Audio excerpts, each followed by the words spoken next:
Сколько живет человек, столько он и играет. Игр много им придумано. Играют в мафию, играют в монополию, а у нас в городе до сих пор играют в мэрию. Если признать, что институт мэрства в столице появился с конца 80-х, то за последние 20 с небольшим пост мэра покинул уже 5-й руководитель. Горожане уже привыкли подразумевать под мэрией очередной показательный спектакль о житии-бытии очередного короля и его свиты.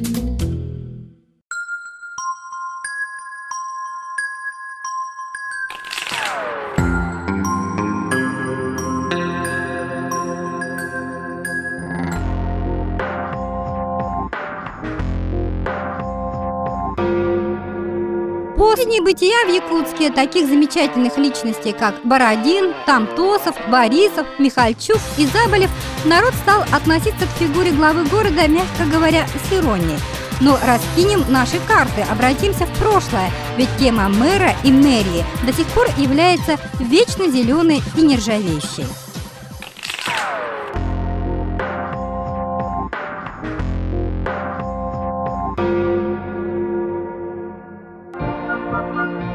Это была большая деревня. Крупные здания, они исчислялись единицами. Дорожное хозяйство было в плохом состоянии. Коммунальное хозяйство было очень мало развито. Город в это время был очень трудным. Его, так честно говоря, его побаивались там работать. Потому что каждый день у нас были аварийные ситуации. То водопровод отключается, то отключается канализация, то тепло. Трудно было работать. То, что Якутск – это действительно самый крупный город на вечной мерзлоте, это неоспоримая правда. Город, в котором мы живем, это особенный город. Это огромное хозяйство, которое требует постоянного внимания к себе. Это многоотраслевая структура, которая требует, безусловно, специалистов.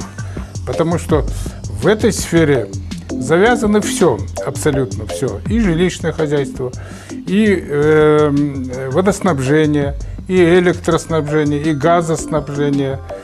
Значит, это содержание улиц. Это все завязано именно в этой инфраструктуре.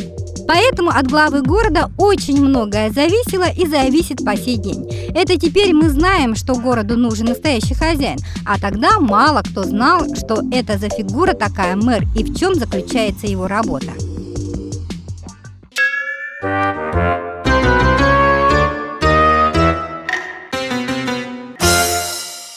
Мэрской, или как у нас тут любят пошутить, мэрской профессией дано заниматься очень немного. Забота мэра – это коммунальное хозяйство, это дороги, это общественная безопасность и пожарная безопасность. К сожалению, часть мы сделали работу по Якутску, но большая часть осталась, прямо скажем. Первый мэр города Якутска Павел Бородин, по-народному завхоз, занимал пост мэра с 1988 по 1993 год. О Бородине часто говорят как о человеке, с лица которого не сходит улыбка. На самом деле соратники утверждают, что Пал Палыч – человек непростой, с характером политического бойца и одновременно очень домашний. О нем знают вроде бы все и одновременно ничего. Я с благодарностью вспоминаю то время, когда я всем на работу приходил, и мне это нравилось. Я любил эту работу. Тогда мы многие проблемы решали. Практически на нас тогда все бросили. И коммунальное хозяйство, и дороги, и транспорт, и общественный транспорт. Даже таксопарк, я помню, был в ведении, так сказать. И говоря уже о здравоохранении, просвещении, это не чисто мэрские функции, это несколько другие, это и федеральные, и территориальные функции, и республиканские функции. Утром мы этот тяжелый вазок тащили. Во время его правления в Якутске был разработан закон о столице. Город начал активно застраиваться. Появился 202-й квартал. Я, насколько помню, мы вводили 140-160 тысяч метров квадратных жилья. И тогда мы начали квартал на, так сказать, намытых песках реки Лены. Кроме жилого фонда, начал пополняться фонд объектов социального назначения. Появились современные комфортабельные объекты, такие как Центр охраны здоровья матери и ребенка, здание Республиканского комдракмета и другие.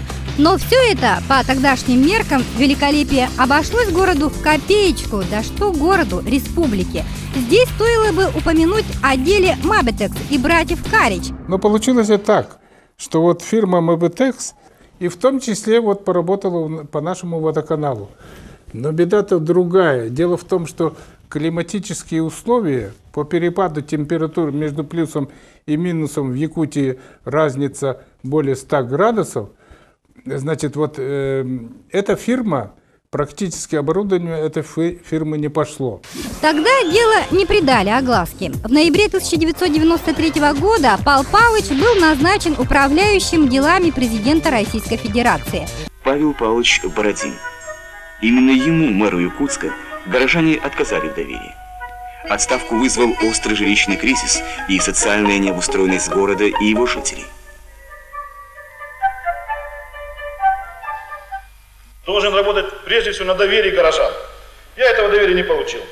И я подаю в отставку. Это шаг не кокетство, не поза, не игра в демократию, не обида. Кто так считает, тот глубоко ошибается. В Москве он возобновил свои отношения с тем же Беджитом Пахоли и братьями Карич, но уже с кремлевским размахом. И нужно было быть Бородиным, чтобы суметь убедить всех в том, что миллионы, которые пойдут на реконструкцию зданий Кремля, не будут закопаны в землю, а помогут явить величие России миру. И он в конечном счете своего добился. Вот я настоящий якут. Это у меня хватило смелости реконструировать Кремль. Да, Ельцин принимал решения, там все остальные дела. Но почему-то никому другому такой возможности 150 лет не представлялось. А мне, якуту, представилось. Я это дело успешно сделал.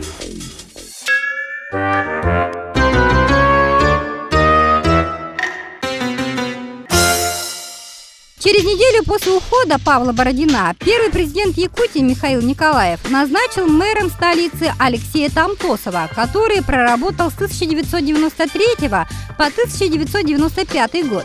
В далекие 70-е годы он защитил кандидатскую по Мартину Лютеру Кингу, был первым американистом в Якутии и одним из первых в Российской Федерации. В одном из своих интервью Тамтосов сам себя охарактеризовал космополитом не сталинского разлива, а у порога глобализации. В то время я получил от Павла Павловича Бородина в очень хорошем состоянии финансового хозяйства города. У нас даже в резервном фонде были очень большие суммы на социальную поддержку населения, социальную поддержку бюджетных учреждений, особенно приобретение жилья там. И вот в 1993 году самое большое количество жилья было сдано в Якутске. За все годы почти больше 100 тысяч квадратных метров. По словам главного редактора одного популярного еженедельника, назвать Тамтосова простым человеком может только тот, кто его совершенно не знает. Он какой угодно, но не простой, хитрый, непредсказуемый, закрытый.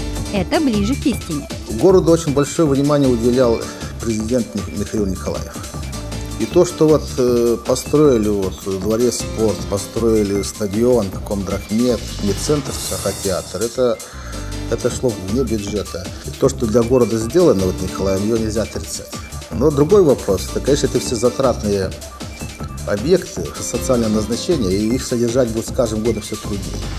Историк, политолог, конечно, знал о деяниях своего предшественника и, дабы не ворошить ситуацию вокруг МАБЭТЭКСа, сконцентрировал свое внимание на других проблемах. Конечно, проблемы всегда были жизнеобеспечения.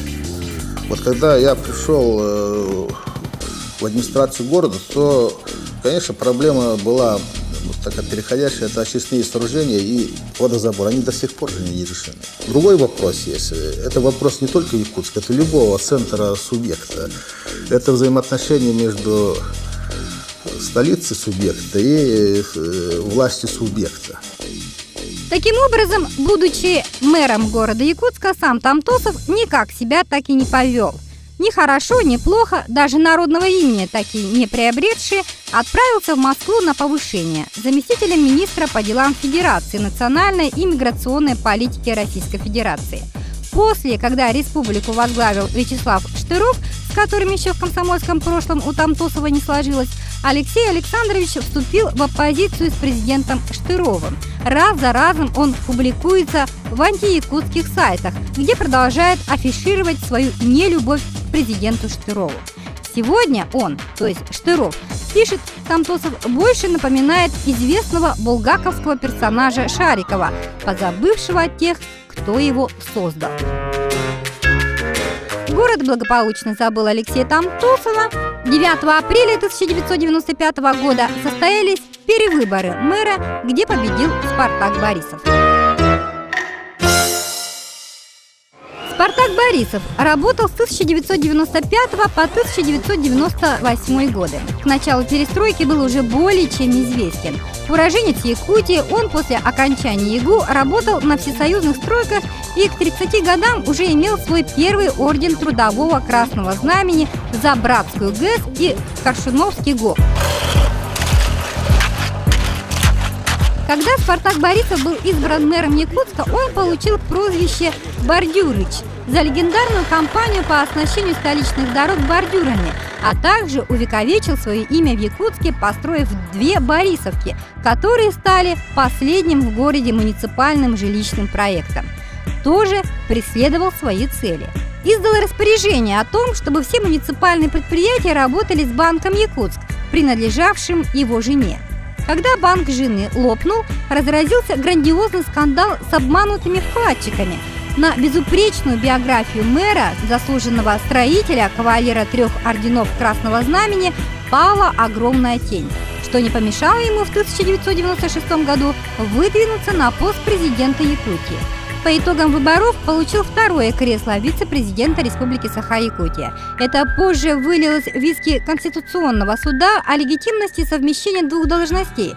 Спартаку Борисову пришлось сделать выбор. Конечно, он выбрал наиболее влиятельное место, остался на должности вице-президента.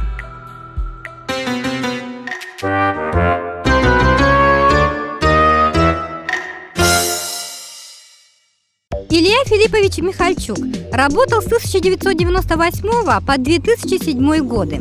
В истории Якутска Илью Михальчука помнят до сих пор. Его кипучая деятельность связана с противостоянием президенту Штырову и правительству. Это пока единственный мэр, обошедший от начала и до конца канализационный коллектор Якутска. Это он полетел в пылающий Беслан с деньгами от горожан. Фонтан Михальчука на площади Орджоникидзе является оазисом и местом паломничества горожан во время жары. У Ильи Филипповича Михальчука, у него было хорошее начинание в свое время. Я вот только стал когда генеральным директором Якутской-энерго, это вот в 2000 году, да, у него была идея воссоздать систему каналов. Он начал ей заниматься, но, к сожалению, до конца не довел. В его период управления городом в Якутске начала разворачиваться ипотека. К празднованию 370-летия города были построены новый ЗАГС, дом Арчи, 2 школы, 5 спортзалов. Он – создатель системы единого окна в Якутске. При нем открылись пункты ИРТЦ. Это самый распиаренный мэр города. Все товарищи поговаривали, что он не из трусливой когорты. Знаю, что Михальчук конфликтовал с руководством республики, и это, наверное, тоже может быть неправильно. Тут надо, наверное, золотую середину все-таки находить, потому что без согласия между руководством города и руководством республики, наверное, эффективное развитие города невозможно. В сентябре 2007 года Михальчук подал в отставку. Редактор местной газеты расценил досрочную отставку мэра как завершение многолетней эпопеи ожесточенного противостояния сторонников действующего президента республики и мэра столицы успехом команды Вячеслава Штырова. Одна из проблем, которая как бы возникла в мэрии, да, и откуда родилось вот это вот дело в мэрии, да, это все-таки как бы вот политизированность очень большая. Тем временем волна компроматов накрыла мэрию и вылилось в скандальное дело мэрии. В 2006 году ряд чиновников Якутска, в том числе 2 заместителя Михальчука, были обвинены во взяточничестве и казнократстве, однако сам он не пострадал. Эти сидят, и он должен сидеть. Как это самое, сколько наворовали денег-то у нас?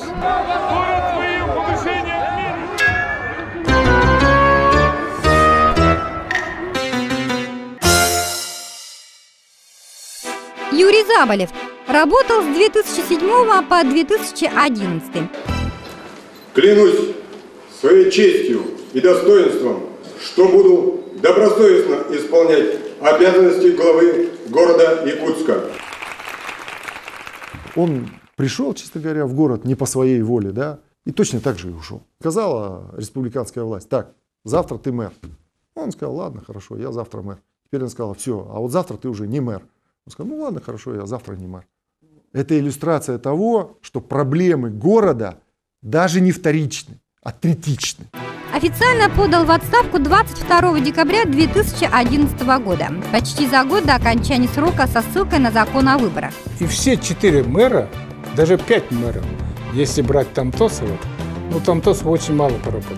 Все 4 мэра приходили на выборной основе, народ за них голосовал, и получилось так, что каждый мэр, все 4 вот эти мэра, начиная Бородина, Михальчука, Заболева, теперь этот Спартак, Борисов, все они ушли досрочно. Понимаете? Народ-то за них голосовал, они перед народом даже не отчитались. И о чем можно говорить об этих мэрах? Вот один занимался в основном бордюрами и дорогущим жильем временным. Илья Михальчук. Ну, вообще, я тогда, вот, когда он победил, считал, что городу повезло. Но, увы и ах. Значит, что я могу сказать об Юрии Вадимовиче? Ну, практически ничего. Так, в интернете постоянно слежу, но особого ничего не могу сказать. Его руководство началось с аварии в Мархе, когда 28 декабря 2007 года 40-градусный мороз, 93 жилых дома, колония номер 5, детский сад, школа, клуб остались без тепла из-за аварии на улице Экспериментальная. Разразился скандал аж на всю Россию. В той же Мархе, можно сказать, закончился срок полномочий Заболева. 16 сентября 2011 года в микрорайоне Северный поселка Марха был введен режим чрезвычайной ситуации. 2018 человек остались без тепла. И снова скандал приобрел российский масштаб и был разрешен с помощью 2 президентов Борисова и Медведева. Далее список провалов Заболева и его команды продолжился. 27 миллионов, выделенные на озеленение города, зацвели на клумбах только к сентябрю. Работы по строительству питомника для бродячих собак так и не завершились. Также остался нерешенным вопрос городских земель.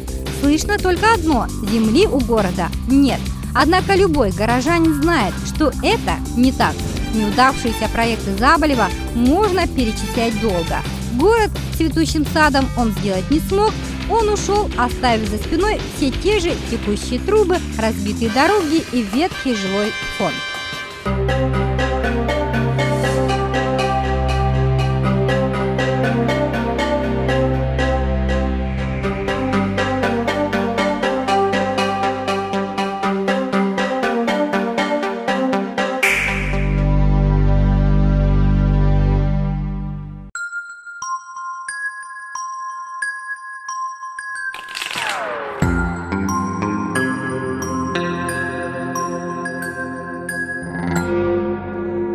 Что будет с Якутском через пару-тройку десятков лет? Аналитики предрекают ситуацию под названием «Час Х» в Якутске. Что это значит? На сегодняшний день есть такие моменты, где технический ресурс полностью выработанный. Значит, и физический износ практически составляет в пределах 80%. За 20 лет, вот как я наблюдаю, сдвигов никаких нет.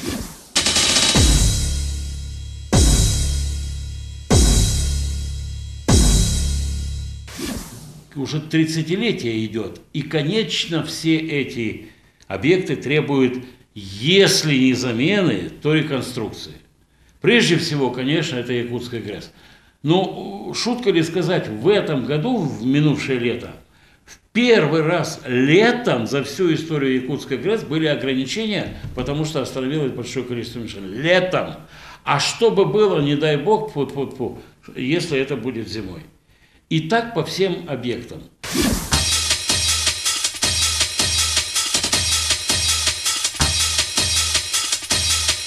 Ситуация такова. Мы знаем, что нам нужно делать. Да?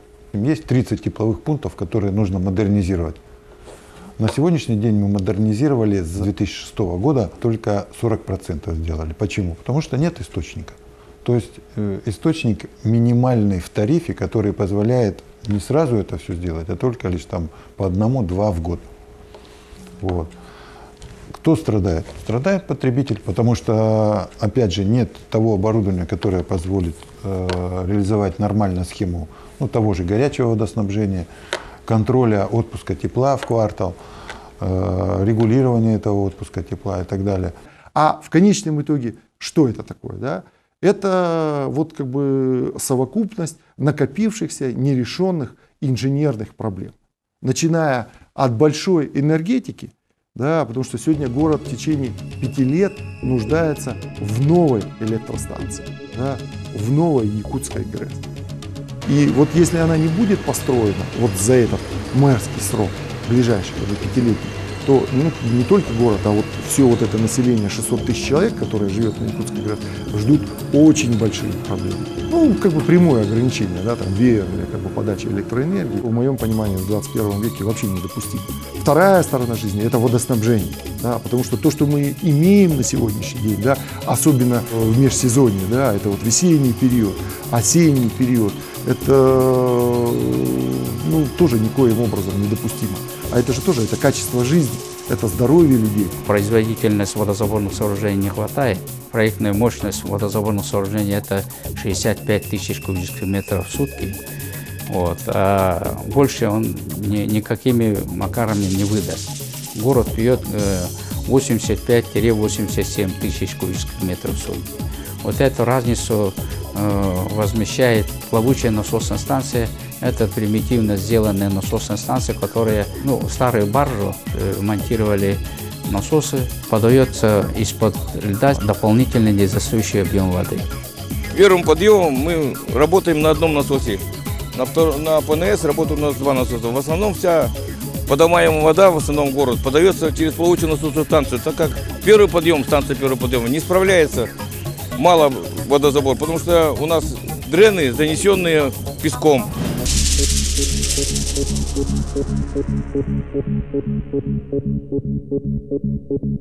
Проблемы, которые существуют в отрасли, вот на сегодняшний день по Якутску, это качество холодной воды, да.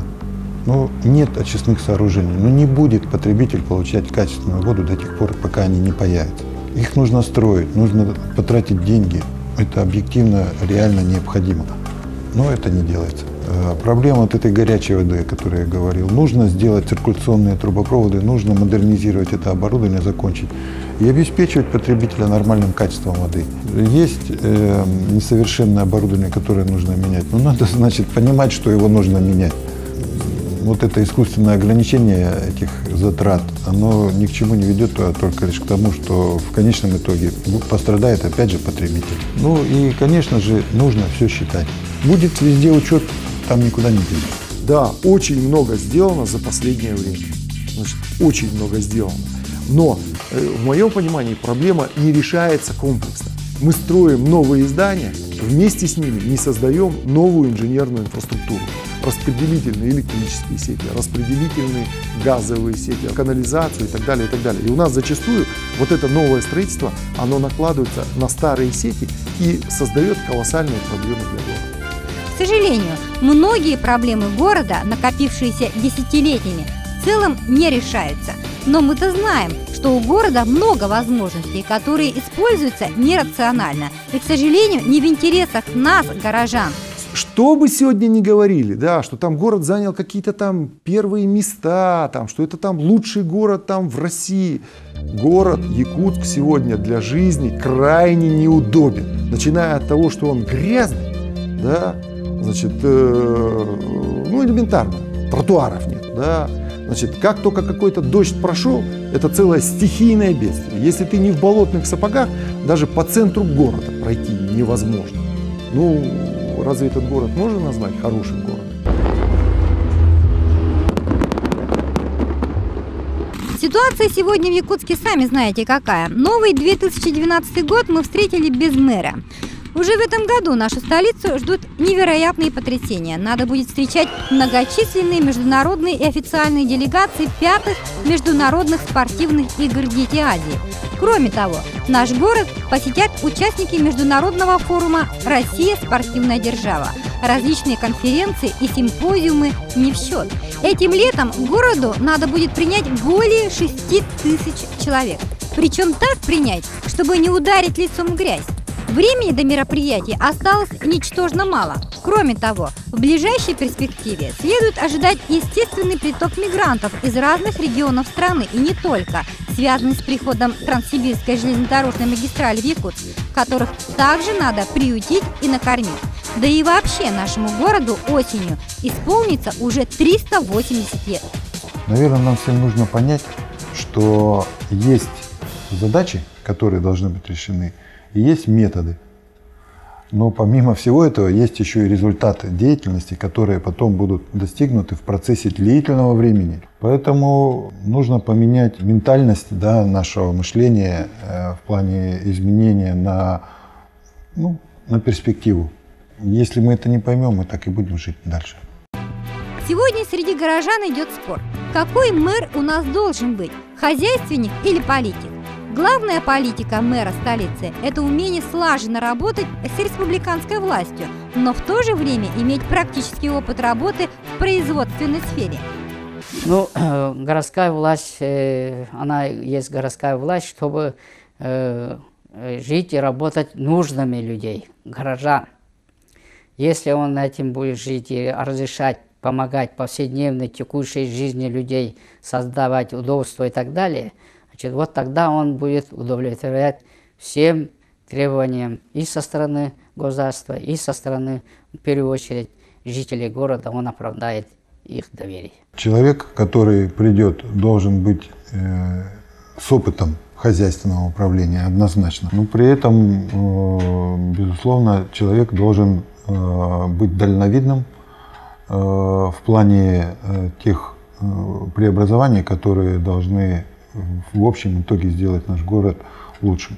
Не политик нужен городу, ни в коем случае не политик, да, потому что очень большая политизированность городской власти. Сегодня считается, что если ты не заглядываешь в рот действующей власти, да, то ты вот как бы оппозиционер. Да? И поэтому ни в коем случае нельзя, чтобы к руководству городом пришел политик. Я считаю, что сегодня город нуждается в главном инженере. С одной стороны. С другой стороны, как бы в человеке, который бы сделал для людей город удобнее. Люди устали от политики. Хватит политики. Нужно заниматься хозяйством города.